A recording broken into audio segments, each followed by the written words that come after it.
ભરૂચ નર્મદા જિલ્લા હિતરક્ષક સમિતિ દ્વારા ગંગા સ્વરૂપા વિધવા બહેનોનું ચોથું વિરાટ અધિવેશન રવિવારે આયોજિત થયું હતું। વીર નર્મદ યુનિવર્સિટીના પૂર્વ vice chancellor doctor Ashwin Kapadia દ્વારા દીપ પ્રગટાવી સંમેલનની શરૂઆત કરવામાં આવી હતી। કન્વીનર પૂર્વ મંત્રી ખુમાનસિંહ વાસિયા દ્વારા વિધવા બહેનોને પેન્શન આપવા બદલ આભાર ઠરાવ તેમજ આ પેન્શન અને આવક મર્યાદામાં વધારો કરવા માંગણી ઠરાવ કરાયો હતો। ભરૂચ અને નર્મદા જિલ્લામાંથી વિશાળ સંખ્યામાં ઉપસ્થિત વિધવા બહેનોએ પોતાની સમસ્યાઓ રજૂ કરી હતી। હિતરક્ષક સમિતિ દ્વારા તેનો ઉકેલ લાવવા ખાતરી અપાઈ હતી। સાથે જ આગામી વર્ષે 27 ડિસેમ્બરે 5મું વિધવા બહેનનું મહાસંમેલન યોજવાની પણ જાહેરાત કરી હતી।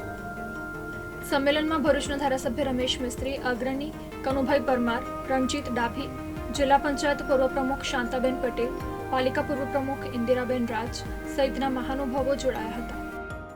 ભરૂચ નર્મદા જિલ્લા હિતરક્ષક સમિતિ દ્વારા આજના આ ચતુર્થ મહાસંમેલનનું આયોજન વિધવા બહેનોના પ્રાણ પ્રશ્નોને વાચા આપવા માટે થયું છે।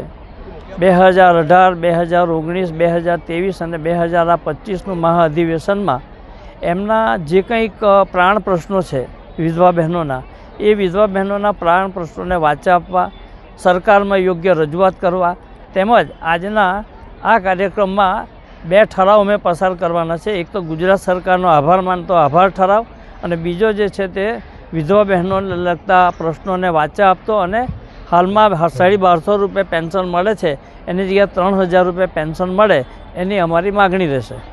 તો આજનું આ આંદોલન મહાઅધિવેશન પછી આજે જ અમે જાહેરાત કરીશું કે 2026માં 27મી ડિસેમ્બરને રવિવારના રોજ આવો એક ફરી કાર્યક્રમ મહાઅધિવેશનનો અમે રાખીશું, એની જાહેરાત કરીશું।